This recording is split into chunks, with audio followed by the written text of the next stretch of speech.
ہوا کیسی تھی؟ آسودہ تھی. آسودہ ویسے تو مطمئن کو کہتے ہیں، لیکن ہوا مطمئن تھوڑی ہوتی ہے. ہوا یعنی آسودہ کا مطلب ہے تھمی ہوئی تھی، ٹھہری ہوئی تھی، ساکن تھی. ٹھیک ہے.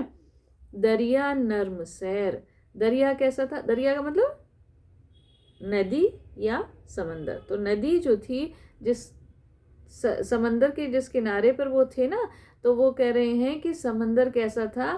نرم سیر تھا، نرم بہہ رہا تھا، یعنی دھیرے دھیرے بہہ رہا تھا. پانی جو تھا اس دریا کا وہ دھیرے دھیرے بہہ رہا تھا. تو چاروں طرف خاموشی تھی، رات کا وقت تھا، یہ سمندر کے کنارے بیٹھے ہوئے تھے اور وہاں غور و فکر میں مبتلا تھے. اور ہوا جو تھی وہ بھی بہت دھیمی تھی، یعنی ساکن تھی، ٹھہری ہوئی تھی، اور پانی بھی بہت دھیمے دھیمے بہہ رہا تھا. ٹھیک ہے. کائے کا؟ دریا کا. تھی نظر حیران. نظر حیران تھی کہ یہ دریا ہے یا تصویر آب، کہ یہ سمندر ہے یا تصویر آب. تصویر آب کہتے ہیں پانی کی تصویر. یعنی دیکھو، جب پانی ٹھہرا ہوا ہوتا ہے نا، بہتا نہیں ہے، تو ہم اگر اس میں جھانک کر کے دیکھیں یا کنارے پر کہیں درخت وغیرہ لگے ہوئے ہوں، تو کیا ہوتا ہے؟ اس پانی کے اندر اس کی تصویر آ جاتی ہے. ہم جھانکتے ہیں تو ہماری تصویر آ جاتی ہے. ٹھیک ہے. یا کنارے پر درخت لگے ہوئے ہوں تو ان درختوں کی تصویر آ جاتی ہے. تو وہ کیا ہوتا ہے؟ وہ ایک پانی کی تصویر ہو جاتی ہے. ٹھیک ہے. تو شاعر کیا کہہ رہا ہے کہ تھی نظر حیران، اس دریا کو دیکھ کر کے میری نظر حیران تھی کہ یہ دریا ہے یا تصویر آب، کہ یہ سمندر ہے یا پانی کی کوئی تصویر ہے. کیوں؟ کیونکہ وہ بہہ نہیں رہا تھا نا، تیزی سے خاموش تھا، چپ تھا دریا. تو کیا تھا کہ اس میں ہر چیز صاف نظر آ رہی تھی، ہر چیز کی تصویر دکھائی دے رہی تھی. جیسے گہوارے میں سو جاتا ہے طفل شیر خوار. گہوارہ کہتے ہیں جھولے کو. جیسے جھولے کے اندر سو جاتا ہے طفل شیر خوار. طفل کہتے ہیں بچے کو، شیر خوار کا مطلب ہوتا ہے دودھ پینے والا. جو دودھ منہا بچہ ہے، جو دودھ پینے والا بچہ ہے، جیسے گہوارے کے اندر، جھولے کے اندر سو جاتا ہے. سو جاتا ہے جھولے کے اندر خاموشی کے ساتھ. تو وہ کیا کہہ رہے ہیں کہ جیسے طفل شیر خوار، دودھ پینے والا بچہ گہوارے کے اندر، جھولے کے اندر سو جاتا ہے. موج مستر تھی کہیں گہرائیوں میں مست خواب. ویسے ہی موج مستر، موج مستر کا مطلب ہے بے چین موج. کائے کی؟ پانی کی. پانی کی بے چین موج تھی کہیں گہرائیوں میں. گہرائیوں میں پانی کی جو گہرائی تھی، دریا کی جو گہرائی تھی، سمندر کی جو گہرائی تھی، اس میں بے چین موج جو تھی مست خواب تھی. خواب میں مست تھی، یعنی سوئی ہوئی تھی. تو کہنے کا مطلب کیا ہے کہ جیسے بچہ گہوارے کے اندر سویا ہوا ہوتا ہے خاموشی کے ساتھ، ویسے ہی جو بے چین موجیں تھیں پانی کی، وہ نیچے گہرائیوں کے اندر سوئی ہوئی تھیں، یعنی خاموش تھیں. اوپر اوپر سطح پر پانی کی جو سرفیس تھی، پانی کی جو سطح تھی، وہ تو بالکل خاموش تھی، اور اندر جو ہے وہ اس کے بے چین موجیں سوئی ہوئی تھیں. تو کیا مطلب ہوا؟ مطلب یہ ہے کہ اقبال جو ہیں وہ خود اس منظر کا جب بیان کر رہے ہیں تو اس کے ذریعے جو فطرت کے مناظر کا بیان ہو رہا ہے یہاں پر، تو اس کے ذریعے اقبال کی ذہنی کیفیت کا بھی اندازہ ہوتا ہے کہ اقبال جو ہیں وہ اندر سے بہت بے چین ہیں. اس وقت شاعر جو ہے وہ اندر سے بہت بے چین تھا. کس لیے؟ کیونکہ دنیا کے جو سیاسی حالات ہیں ان کو دیکھ کر کے شاعر جو ہے وہ، اس کا دل مضطرب تھا کہ آنے والا وقت جو ہے وہ اس پر غور و فکر کر رہا تھا کہ قوم کے لیے، ملت کے لیے اور دنیا کے لیے یہ وقت جو ہے وہ کیسا ہے اور آنے والا وقت جو ہے وہ کیسا ہوگا. اس بات کے لیے وہ اضطراب میں مبتلا تھے، بے چینی میں مبتلا تھے. ٹھیک ہے. رات کے افسوں سے طائر آشیانوں میں اسیر. افسوں کہتے ہیں جادو کو. رات کے افسوں، رات کے جادو سے، طائر کہتے ہیں پرندوں کو،